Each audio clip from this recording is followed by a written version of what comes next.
Hello, it's Niall Mackay, the podcast guy, and I'm back with another episode of Smarter Podcasting just for you. I've been podcasting for years, and most of the time I interview other people on my show. But one thing I've wanted to experiment with is the idea of a solo podcast, just like I'm doing right now. It's a completely different experience to podcasting with a guest or a panel. So in today's episode, I'm going to share with you 5 ways to help you create your own solo podcast or improve yours if you already have one.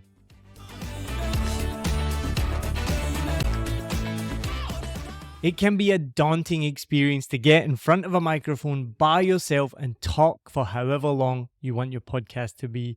So in this episode, I'm going to share with you my top 5 tips to make your solo podcast the best it can be. So let's get started.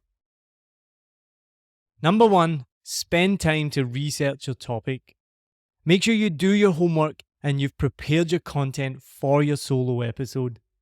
So whether you're an expert or a complete beginner at your topic and your chosen niche, make sure you prepare an outline of the episode topics and what you want to talk about. A full script might be even better. It really depends on who you are. Whether or not you use a full script and follow that completely is completely up to you. I do a bit of both. Sometimes I will have my episode scripted word by word and follow that. And other times, just like now, I can talk about it. I have clients that do both methods. Some can talk about their topic, about their niche, without even thinking, easily for half an hour. One of the things you do have to watch out for if you don't script it is the old classic and ah. There's a big difference between scripting and not scripting, and you will notice it that if you just talk off the cuff, you're probably going to use a lot more filler words. Now, obviously, you can edit them out afterwards, but for a much smoother and better podcast, if you do and ah a lot because you have to think about what you're talking about, then you should probably have a full script. But do make sure you research your topic before you start. It will give you more confidence, it will stop the ums and ahs, and it will make your episode flow better, and you will sound more like the expert that you already are. Now, if you are going to create a podcast just by yourself with just you, just remember how crucial your voice is. Your voice is the only one that people will hear. I hope you like my voice right now. I've been told it's quite nice. Is it quite nice, or is it just the accent? I can't tell. But without a co-host or a guest, there's only one voice to carry that conversation and convey that information. So make sure you share your personality. Nobody wants to listen to a podcast in a monotone voice just describing exactly the information just like this. 70% of what you convey comes from your tone of voice and your body language. Now, don't worry about the body language if you're only doing an audio podcast, but that means that you should use your body language even if you're not recording and even if no one is there. That will come through in the tone of voice. Your tone, your inflection, your pacing, and your energy all have a significant impact on how listeners perceive your podcast and whether or not they're going to stick around for the full episode and come back for more. I've been podcasting for years. I'm a teacher, I'm a stand-up comedian, and I'm used to standing up and talking in front of people. Not everyone has that experience. If you're podcasting solo for the first time, practice on your own, practice at home first. Make sure you get that tone of voice, that excitement, that energy in there so that people want to listen to you. Don't worry if you've never done it before. Everything can be achieved with practice. Take that time to develop your vocal skills. Make sure you use that tone of voice. Go up, go down, slow it down, get excited. Anything that you can do to make sure that your voice is unique. The biggest tip I ever learned doing stand-up comedy, and it applies to podcasting as well, is remember, there is only one of you. You don't need to pretend to be anyone else. Be yourself because nobody else can be you. Once you do that, you've got the market sewn up. Thanks, Bill Hicks, for that advice. I'm from Scotland. Really? If you hadn't guessed that already. I do have a warning. There's no subtitles tonight. I'm sorry about that. I'm sorry. I'm visiting El Paso. My wife's family are from here. Some of them are here. We've been here for 3 days. I've put on 15 pounds. You guys put cheese on top of rice, then some more cheese, then some beans, and then some more cheese, then a little bit more cheese, then you deep fry it. good. I like it. My third tip is to create a story arc. Everybody loves a story. If you think of all famous, it's why we love movies, it's why we love books, it's why we love TV shows, even documentaries now all have a story arc. That's why I love watching Netflix. If you have a solo podcast, no matter what it's about, create a story arc. This will help build suspense, create anticipation, and keep your listeners hooked as you take them on a journey through that story. It's also going to help you organize your content in a more structured and meaningful way. You should do that with an introduction, some rising action to get people excited, a climax, some falling action, and then a resolution. Think of any rom-com. They all follow the same story arc. Boy meets girl, girl meets boy. They start to like each other. Then they maybe fall in love. Then one of them does something to mess it up. They have an argument. They fall out. And then suddenly they find each other. They get back together and it's all happy ending. That's the same story arc that you should be following no matter what topic you're talking about. People remember and connect with stories, not just bland, boring information. So take the time to plan out your story arc and you'll be on your way to having a really successful solo podcast. My fourth tip is be vulnerable and be authentic. Vulnerability and authenticity can make all the difference. Your audience wants to hear your unique perspective and experiences, and being open and honest can help you connect with them on a deeper level. Sharing personal stories and struggles can be scary, but it also allows you to create a relatable and human connection with your listeners. Go back to my last episode and I share the biggest mistakes I've made from podcasting.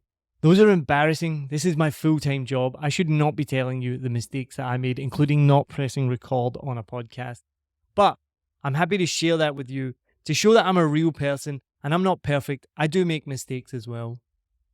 And authenticity is key because it allows you to stay true to your message and your value. Basically, don't be fake. Be who you are. Listeners will be able to tell whether you're being genuine or not, and they'll also appreciate the effort that you're putting into it. Most of all, though, remember to have fun and just let that authenticity shine through. Be yourself, and that's what will keep people coming back. And number 5, for a solo podcast, make sure that you incorporate listener feedback. Listener feedback is a powerful way to build a loyal community of engaged and enthusiastic listeners. If you've been listening to this podcast, you know every episode I ask, go to the notes, there's a link there and you can leave me a message, and when you do, I will feature it in future episodes. I'm always asking other podcasters and friends for feedback on this episode or suggestions for new episodes. Make sure you take that feedback and then you use it. But what you want to be doing with your podcast is not creating something that's distant and exists over there. You want to build a community. You want to make your listeners feel part of it. And by incorporating listener feedback and sharing that on the podcast and incorporating it into everything you do helps build that sense of community. You've chosen your podcast niche because it's something you're passionate about, and people are listening to it because they're passionate about it as well. So why not build it bigger than that? Talk to them on social media, ask for feedback and comments, ask for them to share your posts, build something bigger than just your podcast. And some extra little tips for you as well. You could ask a question, and another couple of extra things that you can do to help your solo podcast is introduce a giveaway. Now remember, introducing a giveaway can be time consuming, so don't say every single listener, message me now and I will send you all a personal handwritten note. It's going to take you forever. Introduce something that's quick and easy, a short game that listeners can get involved with and they can stay engaged with you. Then don't forget as well to have your call to action at the end. Drive listeners somewhere and just one place.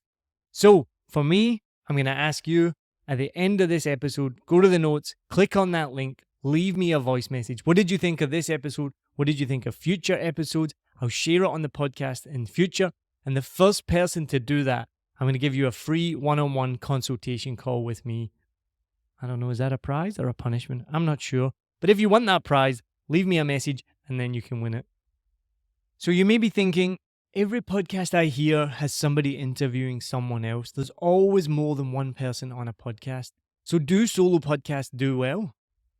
Well, the success ultimately depends on the quality of the content, your delivery, and who you're targeting. Some of the most successful podcasts out there are hosted by solo podcasters who've built a strong connection with their listeners through their unique voice, interesting topics, natural conversation, and engaging storytelling. You do have to be a confident speaker because the double-edged sword of a solo podcast is you have no co-host, no guest, so you will be doing all the talking. A big advantage of having a solo podcast is that you have complete creative control over the content, which means you can choose the topics you want to cover, the format of the show, and how you want to engage with the audience. Also, if you have a solo podcast, you can often produce them far more easily than with multiple hosts. One of the biggest challenges I hear with podcasters who have multiple hosts is trying to organize a time that both of them are available. It's double the work if you have an extra host, and even interviewing a guest is still double or triple the work than hosting a podcast solo. Just remember though, people like to think that the podcasting space is crowded and there's no room for no podcasts. This couldn't be further from the truth at all. There's something like 6 million new blog posts posted every day versus 250,000 podcasts per week. But if you do want to stand out, focus on quality content. So you do have to put in the time and the effort. But solo podcasts are much faster. So follow these steps for your solo podcast. Give me your feedback. I want to hear from you. And if you do need any advice, then just drop me an email, neil@7millionbikes.com, and I'll be happy to help you out. Happy podcasting. Cheers.